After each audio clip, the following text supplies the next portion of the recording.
Boa tarde. Eu gostaria de voltar aqui, antes de iniciar a aula 3, voltar ao final da aula passada, onde a gente estava fazendo os exercícios do livro e, infelizmente, houve um problema técnico e a aula não pôde ser gravada até o final, certo? Nós estávamos vendo justamente o conceito de valor atual e fazendo o exercício do livro. Então, só relembrando, o valor atual de um montante D a ser recebido em T anos, com uma taxa de juros R%, certo?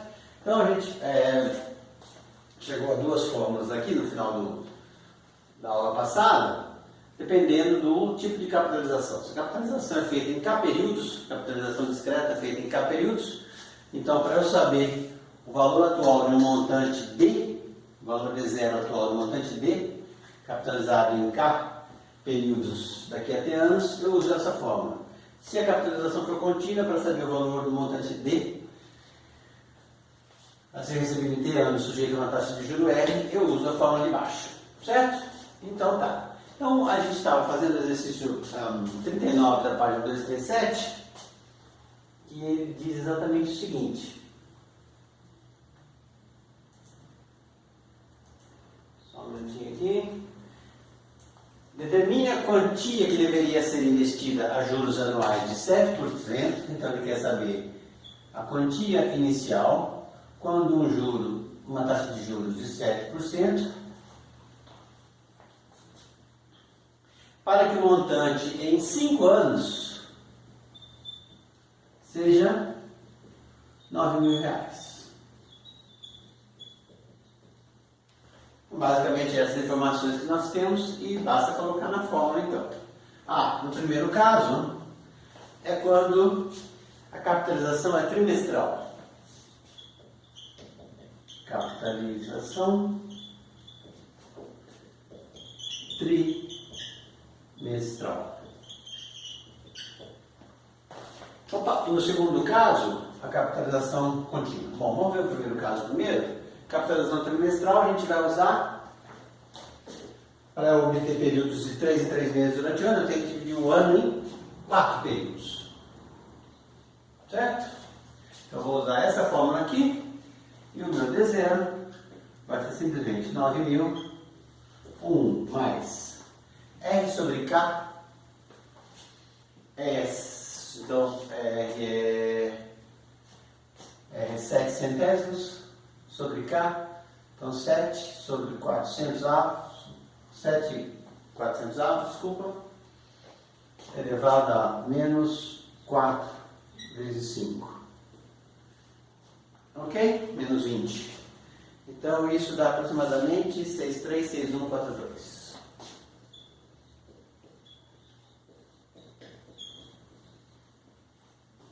Certo? Que é 4 vezes 5, ou seja, 20. No segundo caso, é o caso da capitalização contínua. Capitalização contínua. Então a fórmula a ser usada é essa. O D0 é agora o D que se almeja é elevado a 7 centésimos, T é 5, então isso aqui é menos 35 sobre 100. Isso dá aproximadamente 634219.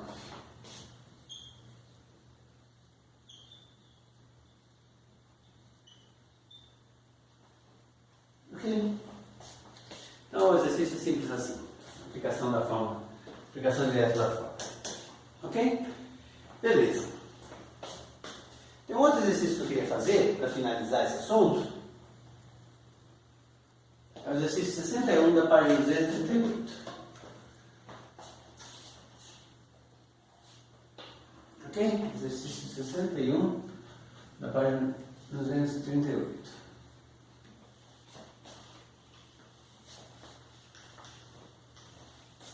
Eu quero fazer esse exercício porque ele fala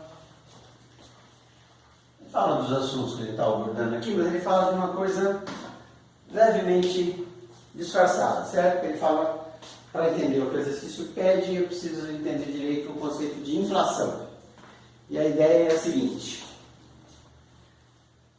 Paulo compra um selo,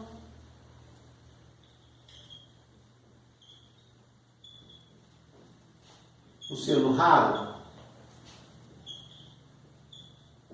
por R$500.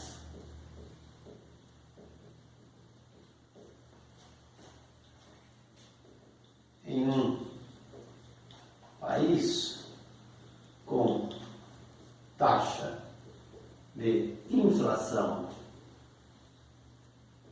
anual 4%. Certo? Então, qual deveria ser, qual é o valor real desse selo daqui a 5 anos? Qual é o valor real? Real que significa descontado a inflação.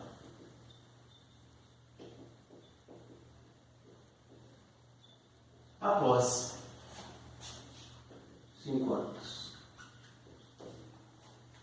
Certo? O exercício não está colocado exatamente nesses termos, mas exatamente é isso que ele está querendo saber. Porque ele pergunta a que preço deveria o Paulo vender os selos daqui a 5 anos, para que não estivesse nem perdendo nem ganhando dinheiro. Ok.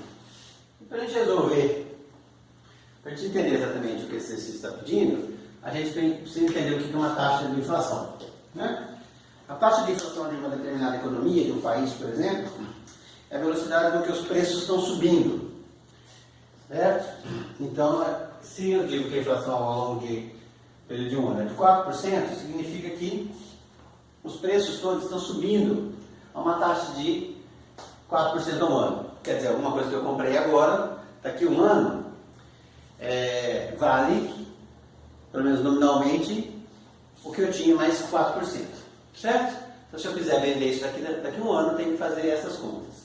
E aqui é a mesma ideia, exatamente essa ideia. Então, eu preciso saber quanto que vale para mim daqui a 5 anos, na verdade, alguma coisa que agora vale 500. Essa é a pergunta, certo? E esse cálculo a gente já fez, na verdade, né, quando a gente calculou aqui antes de chegar a essa fórmula aqui, na verdade, a fórmula inversa dessa, né? Porque, na verdade, eu quero saber D em função de D0. Então, volto, multiplico os dois lados por isso aqui elevado a KT, né? Isso aqui é D0, 1 mais R sobre K, menos KT, certo? Onde agora o meu D0, quem é meu D0, né?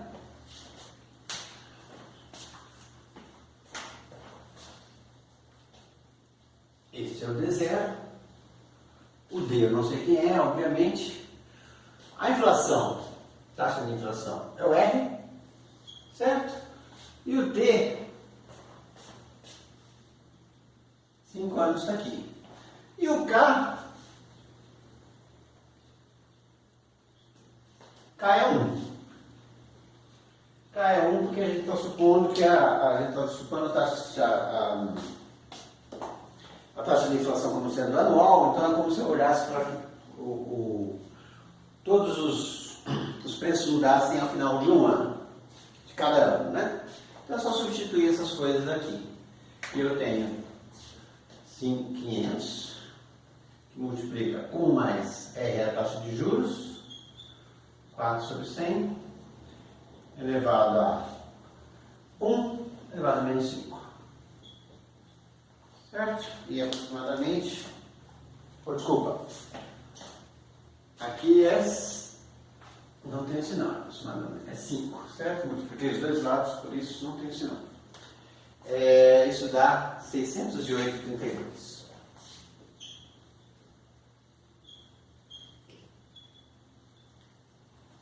Então, se o Paulo vender o seu selo daqui a 5 anos nesse preço, ele não está nada mais, nada menos do que apenas corrigindo o valor que ele pagou pela inflação total do período. Ok? Beleza, isso é o que tinha faltado na aula anterior, porque agora o que eu estou interessado em falar nessa aula é sobre crescimento exponencial.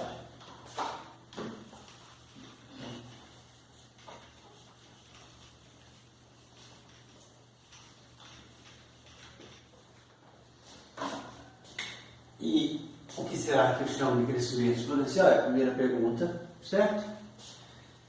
E isso diz respeito a grandezas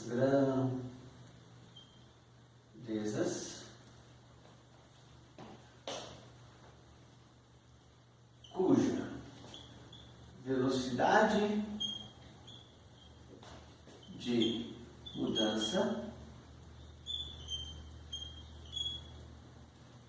vou colocar aqui para estar assim, velocidade de variação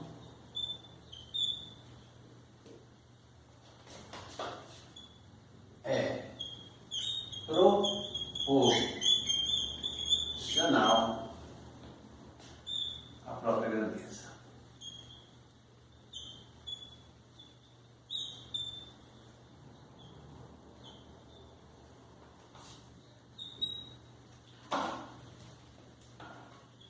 Motivação.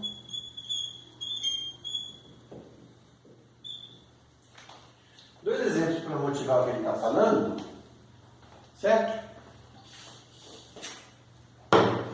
Uma dos modelos matemáticos que aborda o crescimento populacional é o que a gente chama de modelo ingênuo do crescimento populacional, ou crescimento que nos leva à conclusão de que o crescimento de uma certa população é um crescimento exponencial nesse sentido que a gente quer dizer.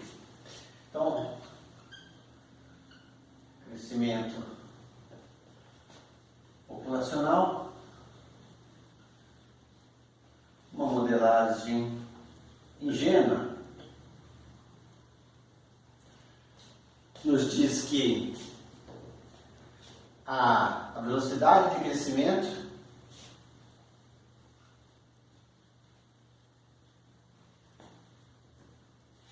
de uma população é proporcional à própria população.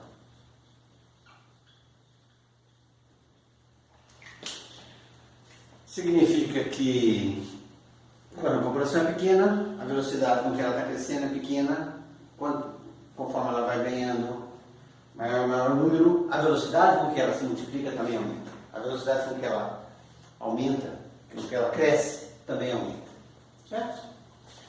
Isso parece razoável, principalmente se a gente desconsiderar outros fatores que poderiam inibir o crescimento da população, né, como o tamanho do planeta, o tamanho do recipiente onde você tem uma cultura de bactérias, esse tipo de coisa. Ela vai crescer desse jeito. E o outro motivo, bem atual, que justamente está me levando a tomar essa abordagem por esse caminho, é propagação de epidemias. Propagação de epidemias.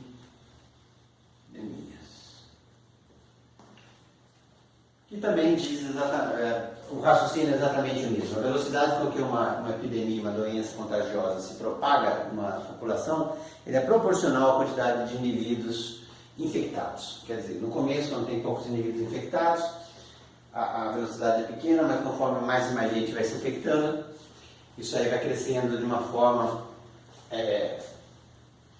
exponencial. Bom, a gente usa muito esse termo crescimento exponencial, muita gente usa, né? Sem às vezes entender exatamente o que ele quer dizer.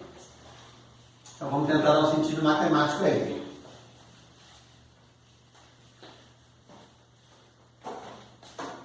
Então o que é isso? Ou a variação exponencial, né? Pode ser o crescimento ou o decrescimento, né? O crescimento exponencial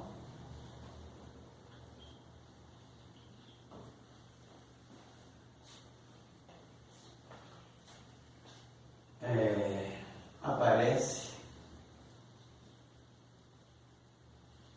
ao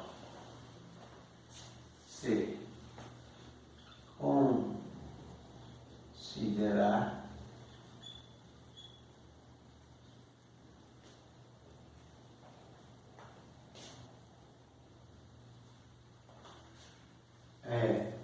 taxas de crescimento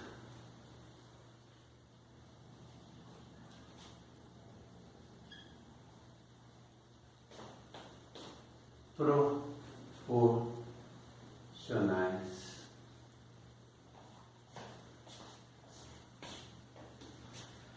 à própria grandeza que está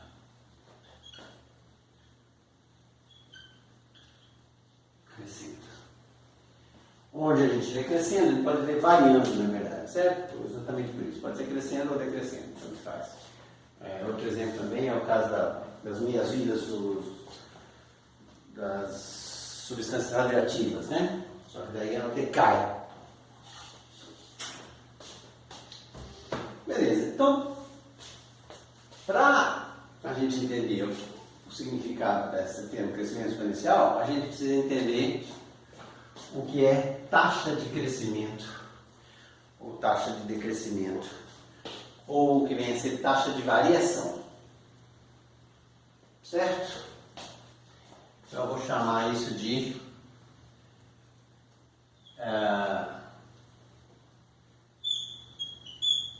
os livros taxa de variação. Os livros textos costumam usar esse termo. Eu vou preferir usar um termo mais simples, eu acho, que é velocidade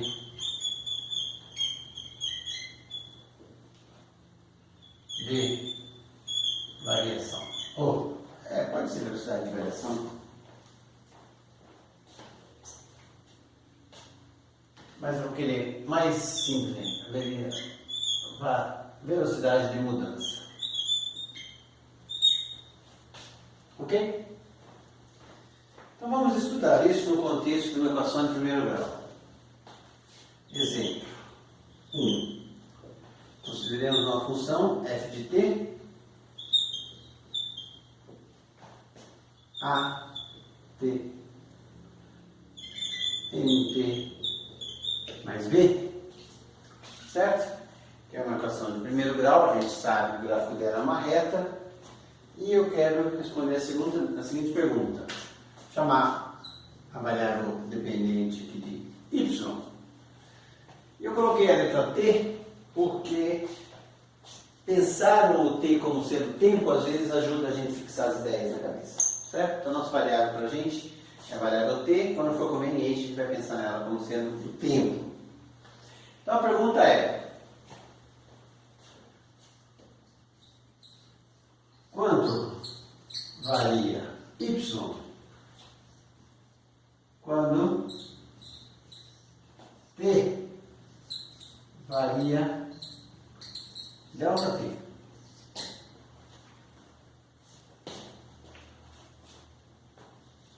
Ok?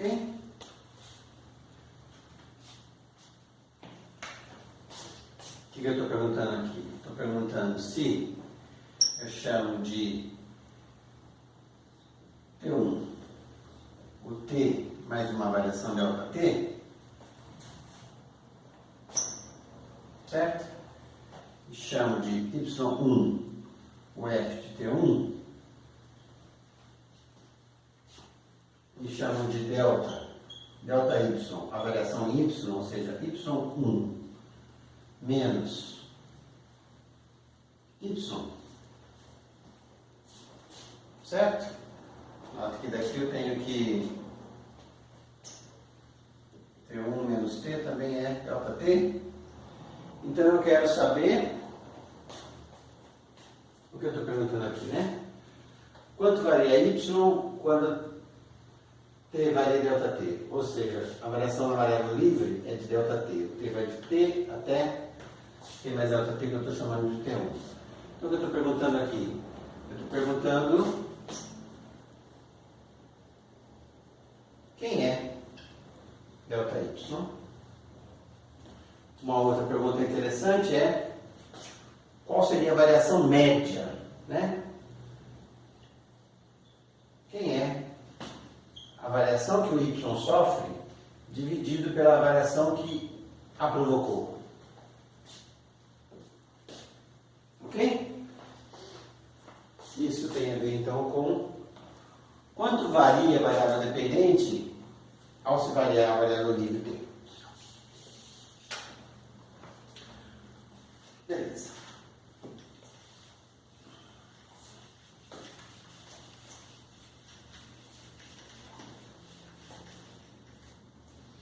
Isso é só uma continha, vamos chamar isso aqui de pergunta 1 e pergunta 2. Responder a pergunta 1 é razoavelmente fácil, vamos ver. 1, né? ΔY, pela definição, é o y1 menos y. O y1 é o f de t1 e o y é o f de t. Só que o f de t1 é mt1 mais b. E o f de t é mt mais b. Então isso aqui é simplesmente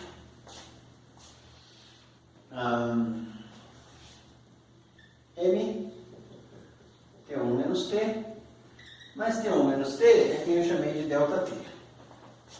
ΔT. Então a primeira pergunta está respondida aqui. A variação do y, a variação sofrida pelo y depende desse coeficiente m aqui. Ele é m vezes a variação que a provocou. Certo? E agora a resposta para a segunda pergunta sai de forma imediata. Porque a variação média, então, é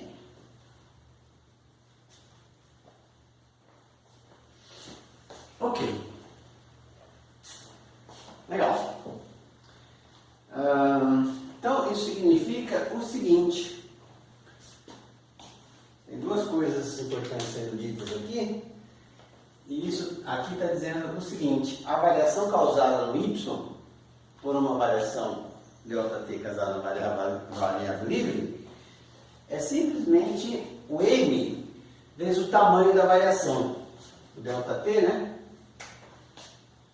ΔT é simplesmente o tamanho da variação. O ΔT não depende nem de t nem de t1. Ele é só a distância entre t e t1. Se fosse quaisquer outros dois pontos com essa mesma distância entre si, a variação causada no y seria o mesmo m vezes esse ΔT. Certo? Essa é uma informação importante. Isso aqui não depende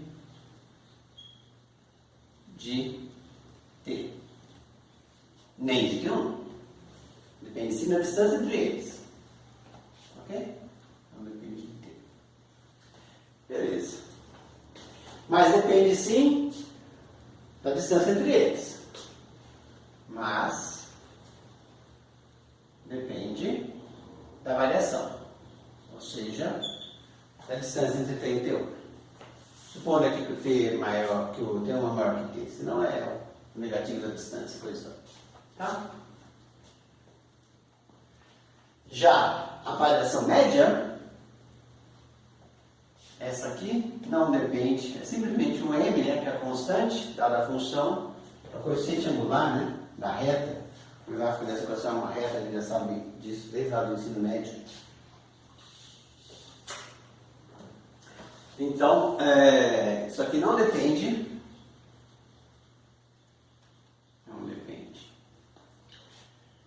de t, do ponto onde eu comecei, nem da variação ΔT. Tá? Tudo que a gente fez aqui, né? Eu estou deixando a variável T livre, né? Mas talvez seja melhor, quando eu viesse aqui, eu escolher um ponto onde aplicar essas contas todas e fixar esse T. Ele pode ser qualquer um, mas eu vou chamar ele de T0. Então aqui fica T0. Aqui fica T0, T0, T0. ΔT é a variação, né? Ali não vai ponto não, tá? ΔT, T0, T0. E não depende de T0 nem de T. Então essa frase aqui, essas frases em vermelho, são muito importantes. Porque a gente vai ver que em outras funções isso não é verdade. Certo? A taxa de variação média depende do ΔT e também a variação do Y depende do ponto escolhido. Certo? Então aqui a gente vai ver agora no caso de uma função de segundo grau. Então esse é o exemplo mais simples. E aqui tem a noção, né, de variação. Eu quero saber quanto que a minha grandeza de saída está variando, dado que a minha grandeza, a variável livre, a grandeza de entrada, está variando numa coisa que eu chamo de ΔT. E aqui eu quero saber essa variação média, né? Se o Y fosse, por exemplo, deslocamento, né? E T fosse tempo mesmo, então isso aqui seria o que a gente chamaria de velocidade média. Daí eu preferi usar o nome de velocidade de mudança. Ok? Beleza. Exemplo 2. Vamos colocar aqui T ao quadrado. E a pergunta é a mesma. Quanto varia Y quando T varia de ΔT? Certo? Então essas contas são as mesmas e eu quero responder as mesmas perguntas. Tá? Vou só chamar, essa é a função. Certo? Tá, então vou só repetir essas contas aqui, por causa agora da minha nova função, função quadrática. Então, vamos ver. Vou apagar um pouco aqui. Opa. Bom, vamos deixar esses comentários aqui para ver se eles se sustentam, né? Aqui é a mesma ideia.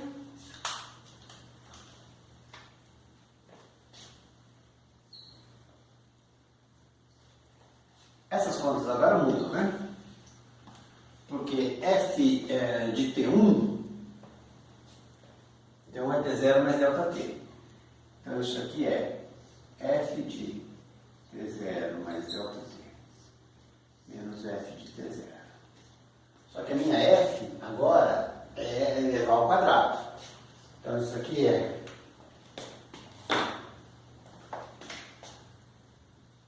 T0 mais ΔT ao quadrado menos T0 ao quadrado. O T0 ao quadrado corta com esse e fica somente 2 vezes T0 ΔT mais ΔT.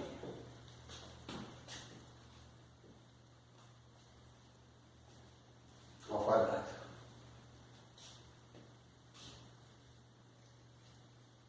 Certo? O ΔT continua sendo uma T vermelha aqui. O ΔT continua sendo T1 menos T0. E ao contrário do que acontecia antes, a variação causada na variável dependente, ela agora depende tanto do ponto onde eu comecei, T0, então ela depende de T0 e depende também do ΔT. E depende e também depende do ΔT. Se eu olhar para a grandeza, a variação média, ΔY sobre ΔT, isso aqui dá 2T0 mais ΔT. E a variação média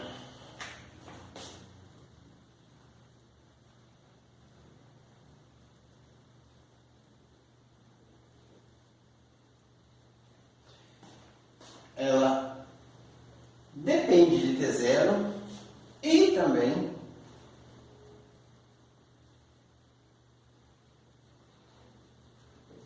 da variação delta T, certo? O que significa que, graficamente, vamos ver como é que isso acontece, né?